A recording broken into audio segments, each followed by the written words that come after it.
Hola, buenas tardes a todos. Bienvenidos a esta reunión de estudio del libro El alma, la cualidad de la vida. Estamos en la edición 128 y hoy es martes 30 de marzo del 2021. Estamos en plena Semana Santa, pero como dijimos que íbamos a hacer clase, pues aquí estamos, al pie del cañón.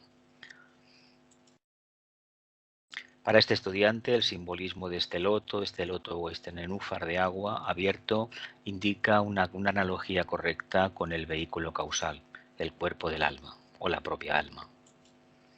Aquí tenemos los múltiples nombres de la conciencia.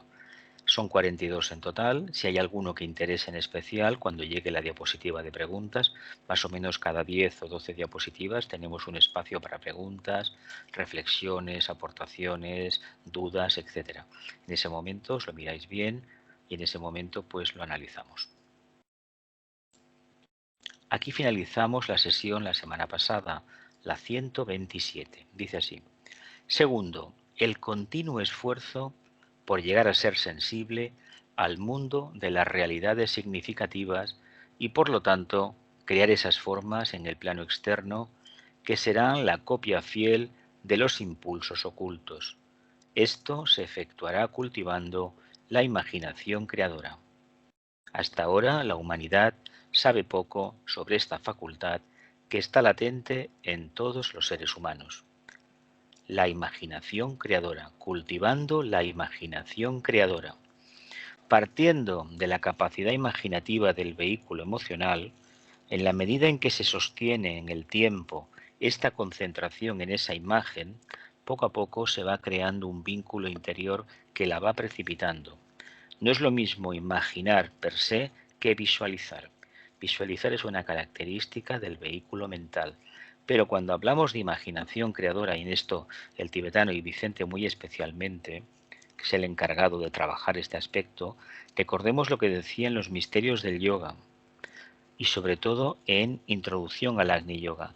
Partiendo de esa capacidad emocional que todos tenemos, al comenzar a sublimarla y a ir subiendo en espiral, estaremos en condiciones de ponernos en contacto con el plano búdico. Pero cuidado, no es lo mismo desearlo que estar construyéndolo día a día, y después de muchos años de trabajo, esa capacidad se desarrolla y automáticamente se abre una puerta en términos simbólicos y uno percibe una realidad búdica completamente nueva. Cultivando la imaginación creadora. Vamos a releer.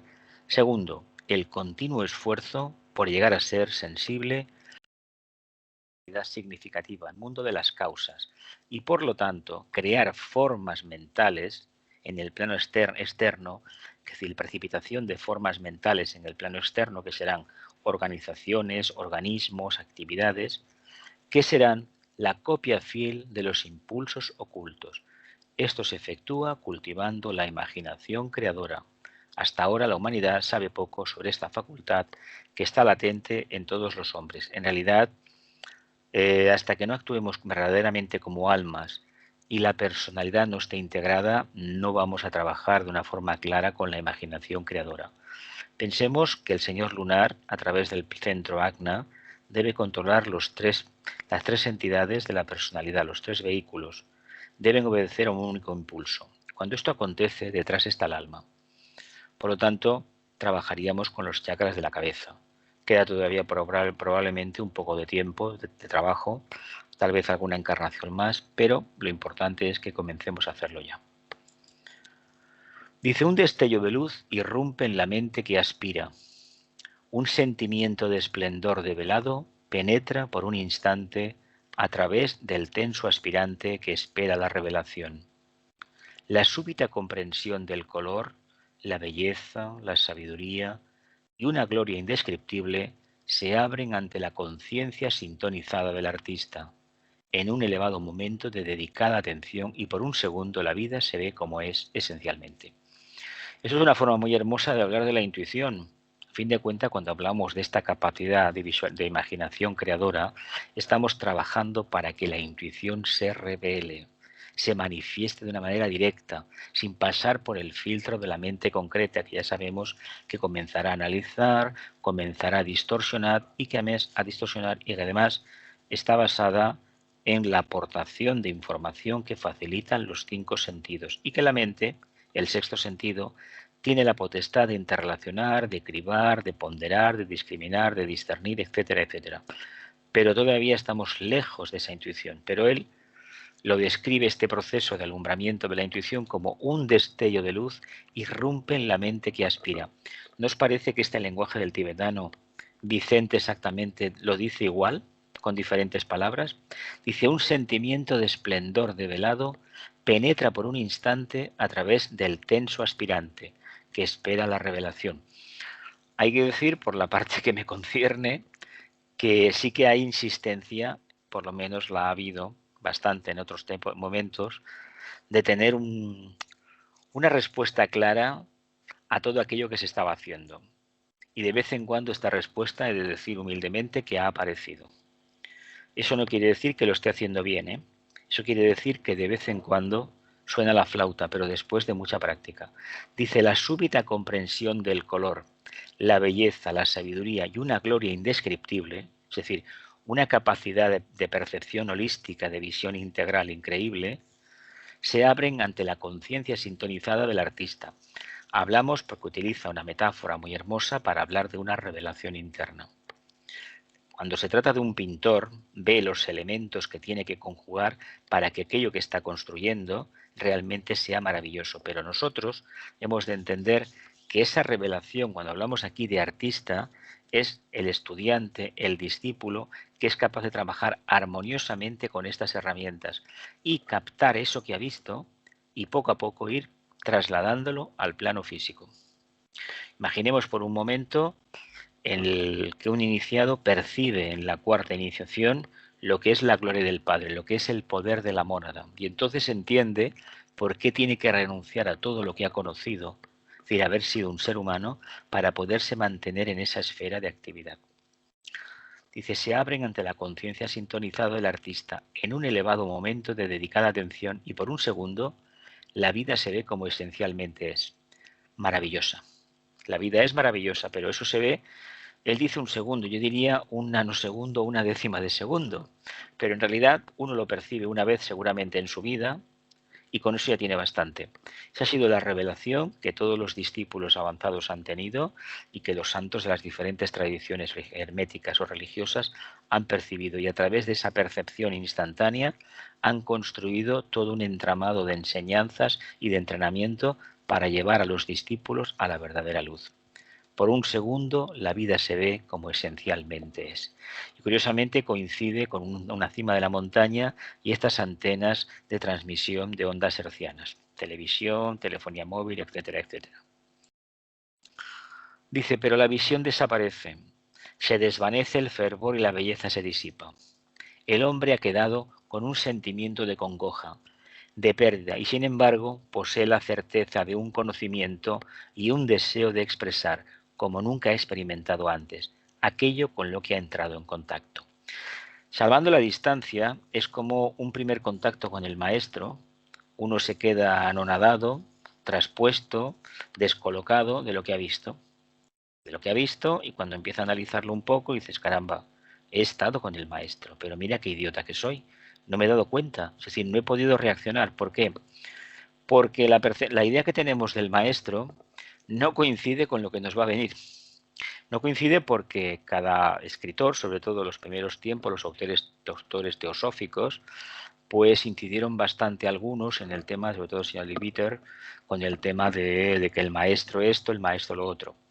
Bueno, fue una época, fue la primera época, era necesario darlo a conocer, pero olvidémonos de esa figura del maestro que no sabemos muy bien qué es, que es bastante incomprensible y que al mismo tiempo bastante irracional. Olvidémonos de eso. Y cuando nos encontramos con alguien que nos formula una pregunta, que nos mira fijamente, que no podremos reaccionar a su mirada. Esto ya sí que os lo digo, no vamos a poder reaccionar, pero que nos va a marcar por el resto de nuestra vida. Solamente digo eso. Con lo cual, esto que hemos leído en esta diapositiva y en las dos anteriores concuerda bastante. Es una impresión que te deja anonadado, te deja descolocado y que a partir de ahí tú te movilizas. Dice, posee la certeza de un conocimiento y un deseo de expresar. Dice, el hombre ha quedado con un sentimiento de congoja porque ha perdido la visión, ¿no? No obstante, posee la certeza de un conocimiento y un deseo de expresar como nunca ha experimentado antes, aquello con lo que ha entrado en contacto. A uno le gustaría repetir el contacto con el maestro más certeramente, más continuamente. No obstante, su entrenamiento no es para tener un contacto con el maestro, es para expresar ni más ni menos lo que el potencial del alma y el sobre todo como mónada necesita expresar a través de la jerarquía, por supuesto. Y aquí tenemos el monumento a los 7 padres fundadores de este monasterio. Dice, debe recuperar lo que ha visto y revelado a quienes no han experimentado ese momento secreto de revelación. Debe recuperar la conexión y darlo a conocer a aquellos que todavía no han tenido esa experiencia. De algún modo, lo debe expresar y revelar a otros la significación que existe detrás de la apariencia fenoménica. Apariencia fenoménica. Llamamos fenoménica porque todo lo que está basado en una forma es un efecto, no es la causa. No nos confundamos. Nosotros tenemos una forma densificada, 3 de vehículos densificados, porque son planos karmáticos, planos involutivos, sujetos a la ley de la justa retribución, y por lo tanto nuestra forma es fenoménica. Pero como almas, como más allá de almas, como mónadas triádicas, no tenemos esa característica, por lo tanto, a donde nos encaminamos es a ese mundo arquetípico, que empieza precisamente después de la tercera iniciación. Empieza en el mundo de las ideas, en la mente abstracta, el lugar donde reside el alma. La significación que existe detrás de la apariencia fenoménica. ¿Cómo hacerlo? ¿Cómo recuperar lo que una vez fue suyo y parece haber desaparecido, retirándose del campo de su conciencia? ¿Qué podemos hacer para mantener viva esa comunicación? Le dice, debe recuperar lo que ha visto y revelado a quienes no han experimentado ese momento secreto de revelación. ¿Os acordáis aquella afirmación del Nazareno, cosas más grandes que yo haréis, ¿no? O acercaros al reino de los cielos, es decir, al aspecto padre, al aspecto monádico, iniciático, jerárquico, que lo demás vendrá solo. ¿No tiene el Islam una frase parecida en la expresión si la montaña no va a Mahoma, Mahoma no va a la montaña? ¿Cómo va eso? ¿Sabéis, no? Luego lo hablamos. Indica más o menos lo mismo. Reafirmarse en la visión. Debe comprender que aquello que ha visto y con lo cual ha hecho contacto aún no está allí y contiene la realidad, que es él quien se ha apartado y no la visión. Bueno, esto es una cosa que siempre nos pasa, ¿no? Decimos, caramba, ¿qué ha pasado? Vi al maestro un día y no ha vuelto.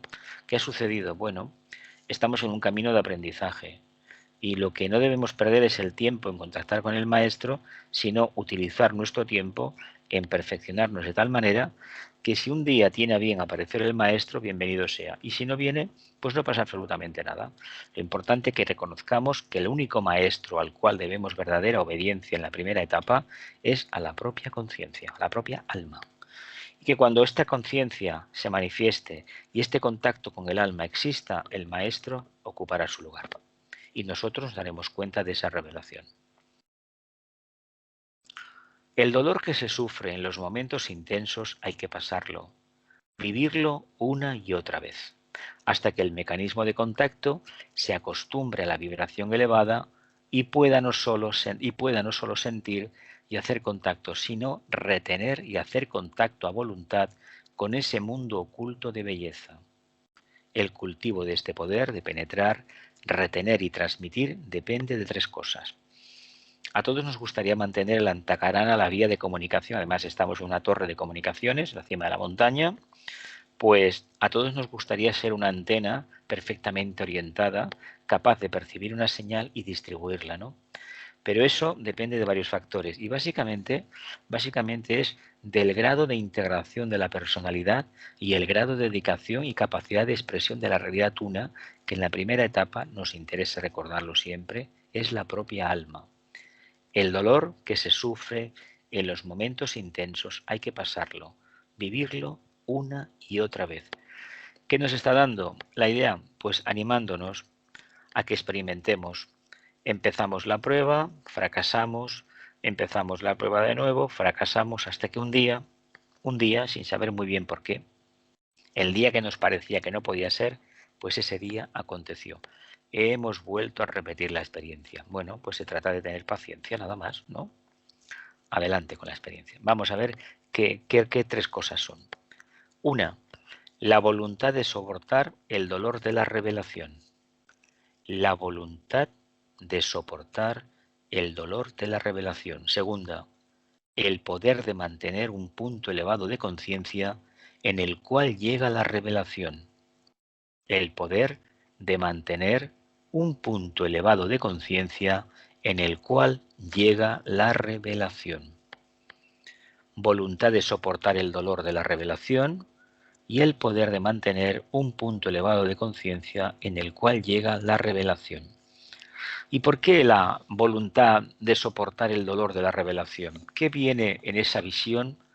Que realmente si la voluntad de la persona se manifiesta, al final, ¿qué sucede?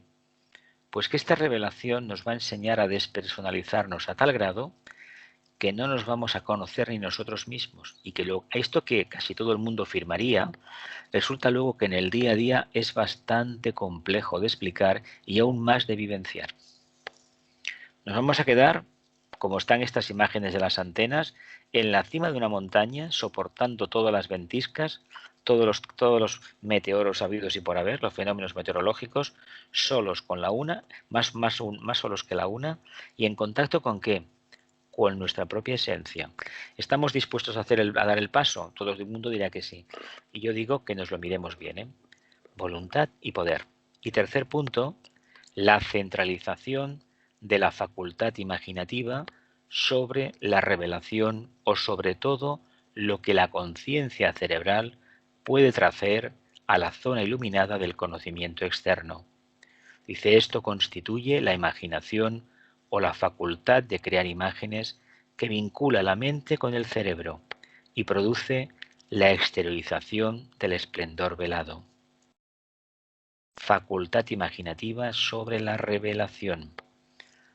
Repito, la centralización de la facultad imaginativa sobre la revelación o sobre todo lo que la conciencia cerebral puede traer a la zona iluminada del conocimiento externo. Cualquier experiencia que tengamos en los mundos sutiles, si el cerebro no la registra, va a ser difícil de contar con ella, ¿eh? No vale la pena decir en una meditación, una experiencia, uy, ha venido una energía, ha venido un ángel. O a nivel cerebral tenemos una clara idea de lo que es a través de una imagen, de un símbolo que ya conocemos. Si nos quedamos en la sensación, en la emoción o en el que me parece porque en la cabeza he sentido un cosquilleo, en el corazón no sé qué, en el laringio algo que no sé qué, en el entrecejo, si no va acompañado de una imagen clara y rotunda, todavía debemos continuar y trabajando. Y de hecho el trabajo no acabará nunca, dice el tibetano. Esto constituye la imaginación o la facultad de crear imágenes que vincula la mente con el cerebro y produce la exteriorización del esplendor velado. Por lo tanto, ¿qué método tiene la mente, el alma, manifestándose con el alma, con la mente, para que llegue al cerebro? Pues la facultad de crear una imagen y a través de esa imagen proyectar ¿qué? Un estado de conciencia, una meta. Y estas dos antenas pueden reflejarlo perfectamente si se quiere ver el significado esotérico. Venga, familia, que llegan las preguntas. Adelante. ¿Preguntas? A ver, pero esta imagen, me imagino que es como un símbolo, ¿no? Claro. El discípulo debe estar, la cima de la montaña es en el centro coronario, ¿no? Sí. Desde el punto de vista del alma, que es donde está la glándula pineal, ¿verdad? Arriba de todo. Sí. Donde está el alma. Como almas hemos de irradiar. ¿Qué quiere decir? Que al estar encima de la cabeza la personalidad queda en un segundo plano. Es el simbolismo de por qué los monasterios se ponían y las ermitas, el mito capricorniano en la cima de la montaña, es decir, por encima de la personalidad. Vale. Por eso es tan complicado y tan doloroso. Sí, porque es Pero un desapego. este símbolo, no sé, a ver si me sé explicar. Que puede haber Eh, otros, Encarna, puede haber otros.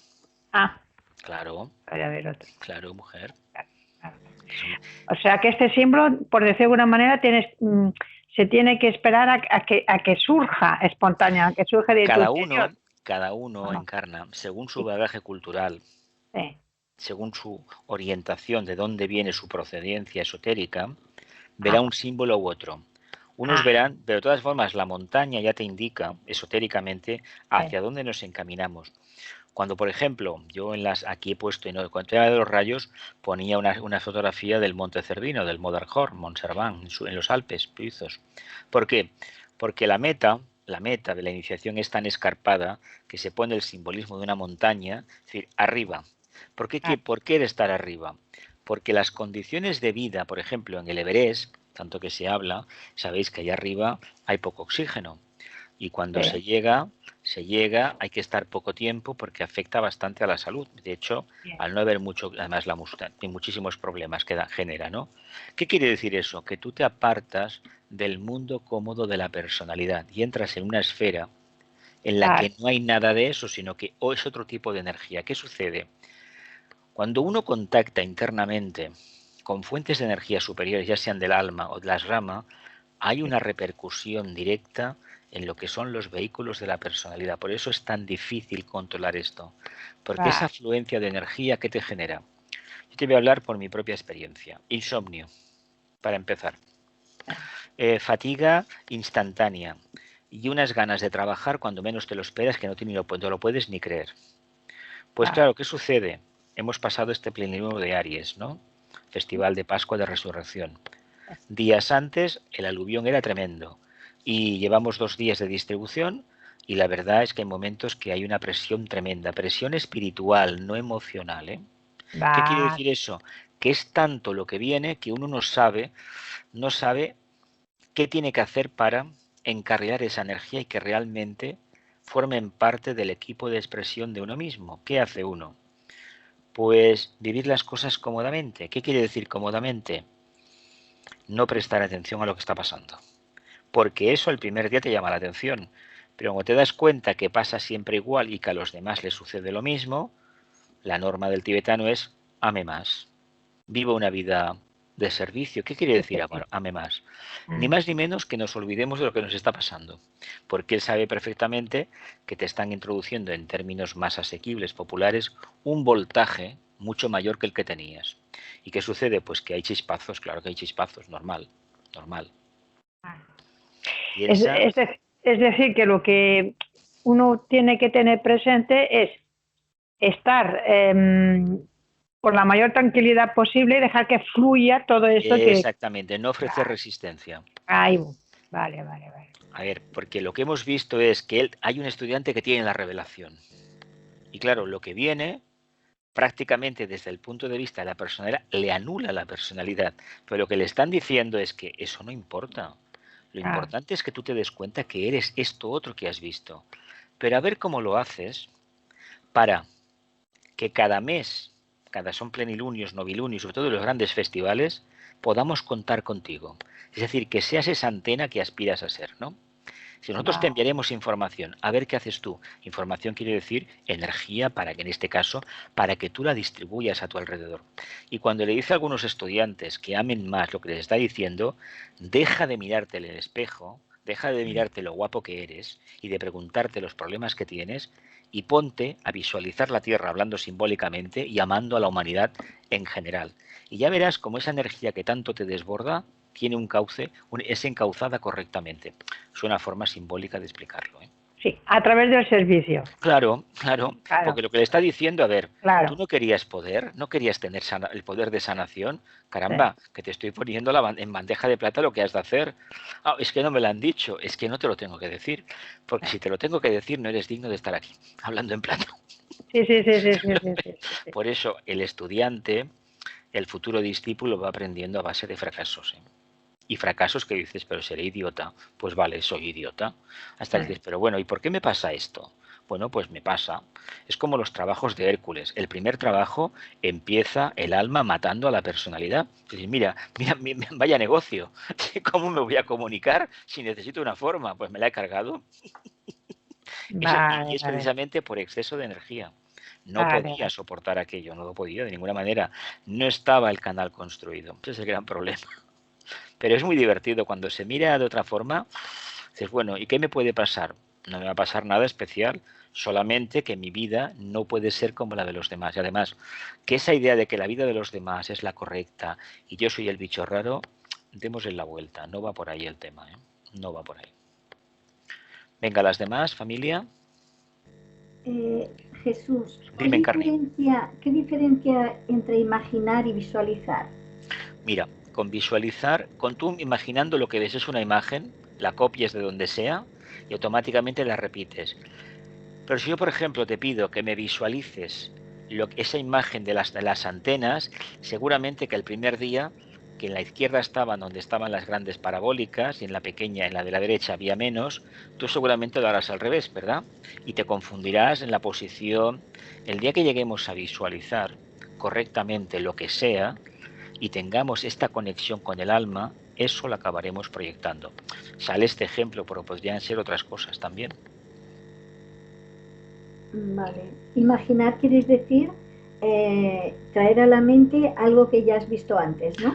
Evidentemente, cuando uno piensa en algo, por ejemplo, yo te digo un coche, tú ves la imagen de un coche que conozcas, ¿no? Sí. Pero si te pido, visualízame las ruedas.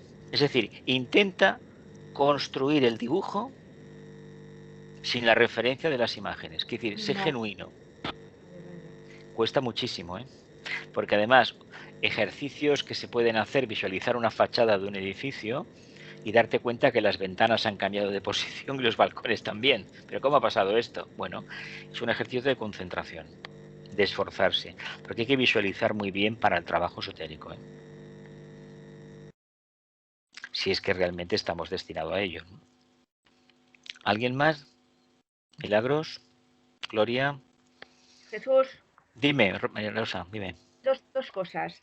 Has estado hablando hace un poquito sobre la antena, que tendríamos que es como esas antenas que llegan al cielo, ¿no? Ser antenas, Esto, claro. sí, pero esto es lo mismo que, como antes también decías, de mantener un punto elevado. Claro, Es lo claro, mismo. es esto, Vale, entonces claro. yo lo entiendo, lo que pasa que en el día a día la verdad es muy difícil, ¿eh? Es que aquí está el problema. Uno lo ha A mí me visto y gusta. dices, mira, pero fíjate lo que tengo que hacer yo y qué hago. Pues cumplir con tu karma, tu Ya, dharma, y al mismo tiempo estar conectado a esa realidad. Bueno, es que voy a acabar loco. Es que de lo que se trata es de que te olvides de que eres humano. ya. Mira, en este mismo libro, que corresponde a unas cartas de Discipulado en la Nueva Era 1 y 2, a un discípulo le dice, olvídese de que tiene cuerpo físico. Ya. Mira, el caso de la Bailey no se quejó nunca y acabó, bueno, diabética, transfusiones de sangre mensuales y en una cama, ¿eh? Y en una cama, ¿eh? Escribiendo cada día máquina y trabajando y trabajando. Roberto Sayol era diabético y estaba como estaba, y muchísimos más que estaban enfermos. Pero si es que cuando uno contacta con eso, lo hace a sabiendas de lo que le va a venir. Y problemas cardíacos no digamos, ¿eh? Porque uno de los problemas que lo que se acarrea cuando uno se acerca al tema de trabajar el segundo rayo e intenta cada vez comprender más lo que significa el amor, es que el corazón físico empieza a provocar problemas. Y bien duros, ¿eh? Bien duros. Hay que vivir con Vale. eso. Dime. No, yo otro comentario. Antes, ¿habías terminado? No, sigue hablando, sigue hablando. No. Hablabas la intuición. Sí. Supongo que todos y alguno de nosotras, y tú también, claro, habrás tenido momentos de intuición o yo me lo pienso. Lo que pasa es que nunca es cuando lo quieres, siempre es cuando menos te lo esperas, ¿eh? Es que, Entonces, mira, hay que estar muy atentos, ¿eh? por eso es el dolor y el desengaño. Mira, ahora que me faltaría la intuición para tomar una decisión, no me viene. Y cuando no la Sí, espero, apareció por la puerta. Bueno, sí. quiere decir que todavía no hemos hecho el trabajo correcto, la comunicación entre ese mundo arquetípico y el objetivo. Y el día que esté construido ese Antakarana lo veremos al momento, pero eso es un camino de piedras, ¿eh? Construir el Antakarana es un camino de piedras. Tú imagínate un camino que puede tener kilómetros y las piedras, el mínimo tamaño que tiene, a lo mejor son de 40 o 50 centímetros. A ver cómo caminas por ahí encima, descalzo. A ver cómo caminas, venga. Es decir, un pedregal, pero un pedregal. Aquello que te mueves y las piedras se mueven y tú te vas para abajo. Sabéis que aquí en el Pirineo hay una montaña, cerca del Prepirineo, que había sido un antiguo glaciar y que, bueno, gente que ha subido, pues hay un momento que hay de vez en cuando deslizamientos de piedras, ¿no? Pero claro, el hielo la fraccionó, la piedra la rompió. Pues esto es lo mismo, el camino hacia el monte de la iniciación pasa por esa senda, simbólicamente. Y a la mínima que te descuides, un resbalón, para abajo. Otra vez a empezar. El mito de Sísifo, prácticamente. Que intentaba subir una piedra a la cima de la montaña, quería ir con el mundo de su personalidad y evidentemente allí no podía subir. Y cada vez que se acercaba a la meta, la piedra misteriosamente bajaba para abajo. ¿Os acordáis, no? ¿Algo más, Elena? Mira, las dos que tenía ya se han respondido ya, ¿me entiendes? Gracias. ¿No hay ninguna pregunta más? ¿Continuamos? Mira, a mí me llama la atención esta frase que hay, que habla de que cuando has tenido una visión, has visto algo, has intuido algo, que eso continúa ahí todo el tiempo, que somos nosotros los que no lo percibimos, ¿no? Que no son flashes que llegan y se van. Yo he hablado del maestro, he hablado de la imagen del maestro. El maestro está ahí, está ahí, está ahí. Lo que sucede es que todavía tenemos tanto residuo, entre comillas, tanta aspereza, que no hemos limpiado, no hemos acabado de construir la conexión y por eso no lo vemos. Pero el maestro está ahí. Es decir, a cierto momento al discípulo se le da permiso de invocarlo en cualquier circunstancia, pero ¿cómo lo va a invocar? A ver, pensemos por un momento. Oh, mira, es importante porque, a ver, sería cuestión de preguntarle al maestro, ¿preguntarle qué? Si ya sé lo que me va a decir, ¿qué te va a decir? Esto y lo otro. ¿Por qué? Porque es lo que le dice a todo el mundo y por lo que yo intuyo que me va a decir a mí. Y yo no le voy a molestar por eso de ninguna manera. Lo comprendemos, ¿no? A ver, si te van a repetir el mismo sermón, ellos utilizan la ley de economía, ¿eh? Mínimo esfuerzo, máximo rendimiento, es decir, la excelencia. No se puede gastar energía. Hay que ser excelentes en todo. ¿Qué quiere decir? Reflexiona que lo que te está pasando no es nada especial. Has visto un día a dónde vas, ¿no? Sigue trabajando, no te preocupes, tú sigue trabajando. Y a veces sí que es cierto, pero bastante cierto, que uno parece que está atravesando un desierto donde nadie, absolutamente nadie, se percata de lo que está pasando y que va por un camino de piedras que son escarpadas, que tienen unos cantos, no son precisamente limados, ni mucho menos, sino cantos vivos que te vas cortando. ¿Qué quiere decir? Pues que estás sufriendo mucho por lo que está pasando, que lo difícil que es. Pero al final, en cierto momento, uno empieza a intuir que todo eso era necesario para que, pues básicamente para desapegarte. Claro, si lo simplificamos en la palabra desapego, que tiene muchísimas connotaciones esta palabra, decimos, caramba, vale la pena, me apunto. Pero no te dicen nunca lo que realmente te tienes que dejar por el camino. Es decir, los pies, que son los que indican el camino andado, deben de quedar sin protección, totalmente descarnados. ¿Qué quiere decir eso? Que todos los apegos se han consumado. Se han transmutado ya. Sí, porque la personalidad tiene una aspiración y un deseo que tira hacia lo espiritual, pero no se da cuenta que va en detrimento de esa misma personalidad. Claro. Mira, si no rompes lo de abajo, no puede aparecer lo de arriba. A ver, yo he conocido mucha gente en el camino, muchos compañeros, compañeras, que tienen una visión de lo que es el discipulado que está basada en su apetencia y sobre todo su inclinación de sexto rayo, que no olvidemos que es muy potente, ¿no? Y que no entienden que esto tenga que ser tan duro y que con desearlo, saben que el deseo realmente, si se hace bien, si se aspira, se convierte en voluntad manifestada, si hay conclusiones claras, pero también hay que decir que lo que uno desea y anhela, en el fondo está basado en la tríada inferior, invertida, la de la personalidad, y con ese equipaje, esa maleta, no pasas a los planos internos, ¿eh? No. maleta ninguna, además, pero con esa experiencia no vale.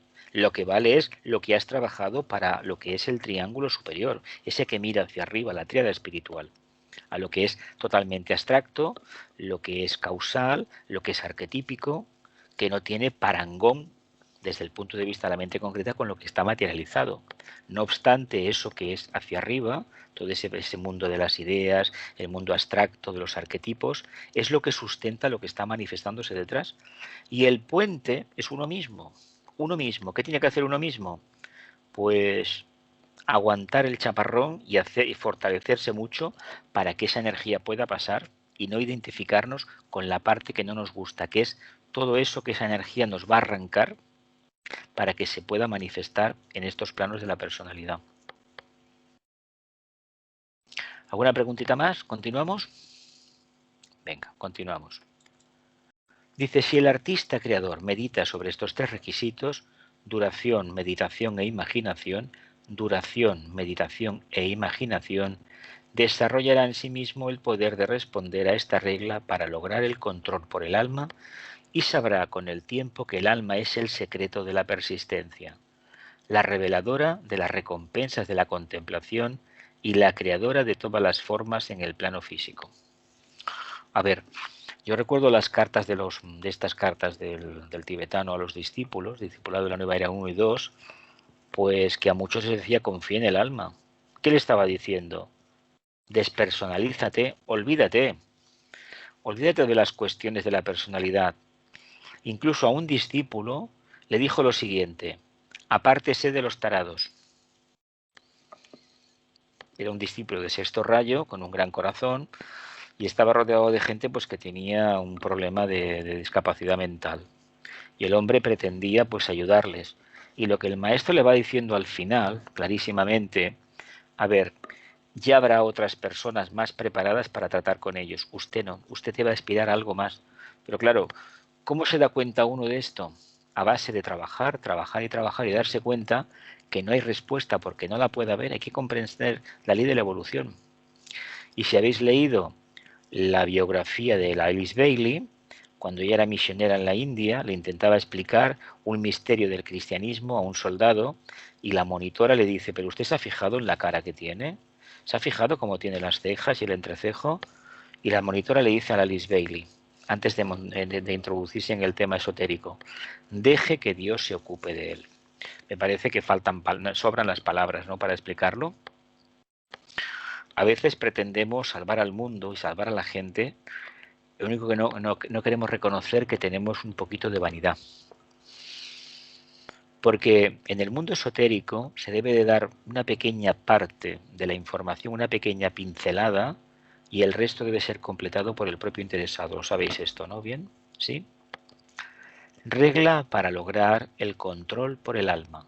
Si el artista creador medita sobre estos tres requisitos previos, duración, meditación e imaginación, desarrollará en sí mismo el poder de responder a esta regla para lograr el control por el alma y sabrá con el tiempo que el alma es el secreto de la persistencia, la reveladora de las recompensas de la contemplación y la creadora de todas las formas en el plano físico.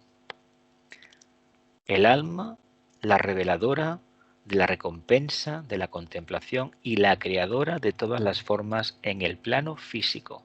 Hay una causa, ¿no? Continuamos. 42. Naturaleza rítmica de los impulsos del alma. Naturaleza rítmica de los impulsos del alma. El alma respira y su forma vive por ello. Dice 1. Dije que la meditación del alma es de naturaleza rítmica y cíclica, como lo es todo en el cosmos. El alma respira y su forma vive por ello. La naturaleza rítmica de la meditación del alma no debe ser pasada por alto en la vida del aspirante. La naturaleza rítmica de la meditación del alma no debe ser pasada por alto en la vida del aspirante. Hay un flujo y reflujo en toda la naturaleza y en la marea del océano vemos la maravillosa representación de una ley eterna. La naturaleza rítmica de la meditación del alma no debe ser pasada por alto en la vida del aspirante. Hay un flujo y reflujo en toda la naturaleza y en la marea del océano vemos la maravillosa representación de una ley eterna. Todo ofrece, depende de qué, de este aspecto causal, ¿no? Del mundo de las causas. Por lo tanto, entendamos que estamos sometidos a ciclos. ¿Y los ciclos qué quieren decir? Tenemos uno muy grande, muy hermoso, el día a día, la noche y el día, ¿no? Y tenemos el tema de los plenilunios. Ya sabéis que el momento más idóneo es el momento de la luna nueva, empezamos un cambio. Cuando llegamos al plenilunio, pasados 3, 4, 5, 6 días ya empieza la energía de crecer. De hecho, cuando entramos en el cuarto menguante, ya la energía no es correcta. Ya ahí actúa más la fuerza de la personalidad que no la energía del alma. Entendamos lo que son estos ciclos, porque eso nos va a indicar cómo debemos actuar en el día a día. Y es una referencia bien fácil de llevar, pues cada 15 días hay un fenómeno de estos, cada 15 días aproximadamente. 14, 15 días, depende. Empieza a darse cuenta que existe un constante flujo, vitalización y estímulo.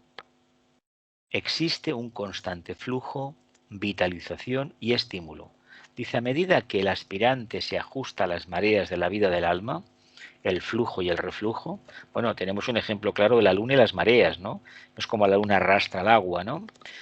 Dice, cuenta que existe un constante flujo y vitalización y estímulo seguido por el reflujo inevitable y seguro de las inmutables leyes de la fuerza. A medida que el aspirante se ajusta a las mareas de la vida del alma, empieza a darse cuenta que existe un constante flujo, vitalización y estímulo, seguido por el reflujo inevitable y seguro de las inmutables leyes de la fuerza. Simplifiquemos un poco lo que nos quiere sugerir el maestro, que no ordenar. El contacto con el alma está sometido a esa ley de flujo y reflujo. ¿Qué quiere decir? Que habrá un momento de subida y un momento de bajada. Y debemos entender que esto no es una anomalía, sino que en la vivencia del punto neutro, en el intervalo entre un punto y el otro, vamos a encontrar el camino del medio, ¿no? La famosa serena expectación que tantas veces Vicente nos relata, y concretamente en el curso que haremos dentro de 2 horas, ni más ni menos se habla de ese punto neutro, de ese intervalo, de esa serena expectación. Continuamos. Dice, este flujo y reflujo puede verse actuar en los procesos de la muerte y de la reencarnación. También se puede ver en el proceso de las vidas del ser humano, porque algunas vidas son aparentemente pasivas e intrascendentes, lentas e inertes, desde el ángulo de la experiencia del alma, mientras que otras vidas son vibrantes, plenas de experiencia y desarrollo. Esto deben recordarlo todos los trabajadores cuando procuran ayudar a otros a vivir correctamente. ¿Qué nos está diciendo? ¿Qué nos está insinuando el tibetano? Quitémonos de la cabeza la idea de que debemos corregir la vida de los demás. Lo suelto así a bocajarro. ¿Por qué? Porque no tenemos la suficiente información, experiencia de contacto con el alma. No sabemos muy bien cuáles han sido las vicisitudes de nuestra vida, de nosotros como almas en vidas pasadas. Por lo tanto, no tenemos ningún derecho a orientar la vida de los demás, negándoles esta actuación o aquella otra y diciendo que lo correcto es esto o aquello. Podemos hacer ligeras insinuaciones y sobre todo podemos sugerir a la gente que guarde mucho silencio, que medite y que se haga preguntas. Eso sí que lo podemos sugerir, pero no obligar a nadie y no prometer maravillas, porque muchas veces la meditación lo que hace para alguien que todavía no tiene suficiente voluntad es que le desmonta todo lo conocido. Y claro, evidentemente huye de eso porque dice, me he equivocado. No, no te has equivocado. Vas por el camino certero. Lo que sucede que el camino certero no es una autopista perfectamente asfaltada, sino es un camino de piedras y además muy peligrosas esas piedras. Lo vemos un poquito, ¿no? Creo que sí, ¿eh? Dice, ¿se hallan estos en el reflujo o están sometidos a la afluencia de la energía del alma? ¿Se hallan estos en el reflujo o están sometidos a la afluencia de la energía del alma? ¿Pasan por un periodo de pasividad temporaria preparatorio de un mayor impulso y esfuerzo? donde el trabajo que debe realizar consiste en el fortalecimiento y la estabilización con el objeto de capacitarse para poder permanecer en el ser espiritual, o están sometidos a un influjo cíclico de fuerzas. ¿Quién realmente sabe esto con certeza? Aquellos que han estudiado un poco el esoterismo y conocen el tema de los ciclos y sobre todo el ciclo mensual de lunas, plenilunios, si lo aplicamos bien nos daremos cuenta de lo que nos sucede, independientemente de si el planeta tal está ahora, si está la conjunción aquella y si está no sé qué y tenemos en la carta esto y lo otro. Acordémonos de que todavía tenemos una forma que la necesitamos, la luna, y tenemos un sol. Y mientras esto no esté resuelto a nivel interno, esta situación que describe el tibetano, esto es lo que estamos vivenciando. Ya sé que aquí os he puesto las imágenes de una gran puerta maravillosa y un pesebre, un nacimiento. Se trata de que nos demos cuenta de lo siguiente. Queremos manifestar el alma, ¿no? Pues preparémonos abiertamente a ¿qué? A fortalecernos cada día y a estabilizar nuestra conciencia.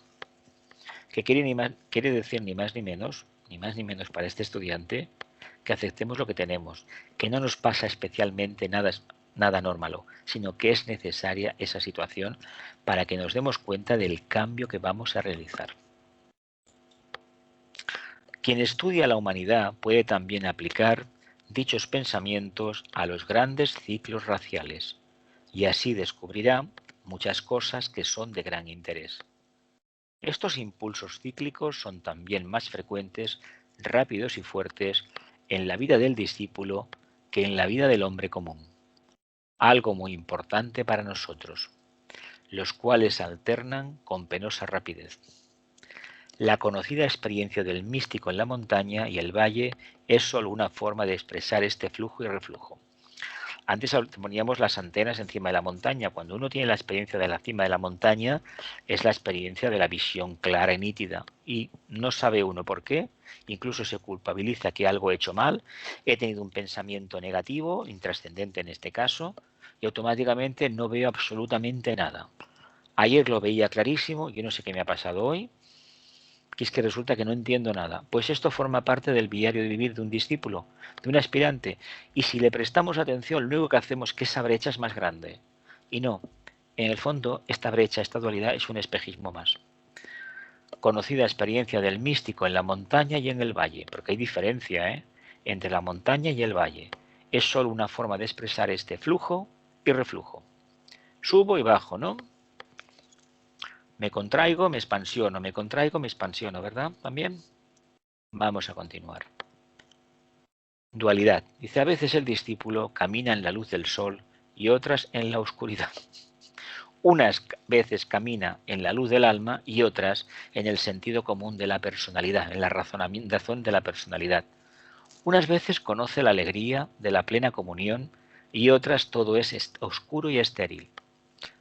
Plena comunión, pleno contacto con el alma, y otras veces es la duda de la personalidad, de la mente concreta.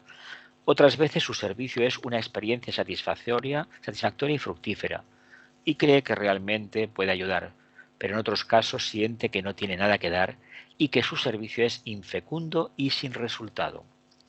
Hay días en los cuales todo lo ve claro y tiene la sensación de estar en la cima de la montaña, contemplando un paisaje bañado por el sol, donde todo se presenta nítido ante su vista.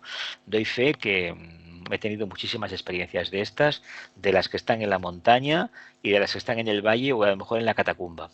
Vamos a ser así de honestos. Por lo tanto, esto es dualidad. Que existe, evidentemente que existe, pero existe para mi mente concreta, no para mi mente abstracta. Dice, sabe y siente que es un hijo de Dios. No obstante, después desciende en las nubes, pierde toda su seguridad y le parece no saber absolutamente nada. El absolutamente lo pongo yo. Dice, camina a la luz del sol, está abrumado por la luminosidad y el calor de los rayos solares y piensa cuánto tiempo durará esta experiencia desigual y este violento alternar de opuestos. Camina a la luz del sol. Nos hemos parado a pensar que caminar a la luz del alma implica vivenciar de forma extrema la dualidad o no. ¿O nos parece que con desearlo, contemplar un paisaje tenemos bastante? Porque esta imagen tan maravillosa que tenemos aquí, que se ve una playa, se ve la luz del sol, se ve un horizonte dorado, de un sol que de un amanecer creo que es. ¿Creéis que esto en la vida diaria es así tan hermoso de cada uno? No. La playa en este caso estaría llena de pinchos y sería todo mucho más convulso y sobre todo confuso también. ¿Qué quiere decir? No pretendemos caminar a la luz del sol, por lo tanto, ¿por qué le prestamos atención al lugar donde están los pies puestos? Digo la tierra siempre, pero ¿es la tierra que a mí me gustaría o la tierra que necesito para espabilarme un poco más? Bajamos en el aire. Venga, continuamos. Evolución. Dice, no obstante, una vez captado el hecho, observa el efecto de los impulsos cíclicos y de la meditación del alma sobre su naturaleza forma.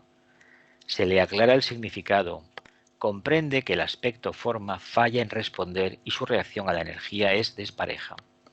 Evidentemente no puede esperarlo todo de la personalidad. ¿Por qué? Porque no está preparada para eso. Ya se reconoce como alma y utiliza de forma consciente la personalidad como instrumento de servicio. Imagino que todos nosotros nos identificamos con el Pepito de turno, ¿no? Yo me llamo Jesús, tú te llamas María, hoy qué bien soy, qué bien es. Pues no, yo soy un alma, tú eres un alma, somos almas.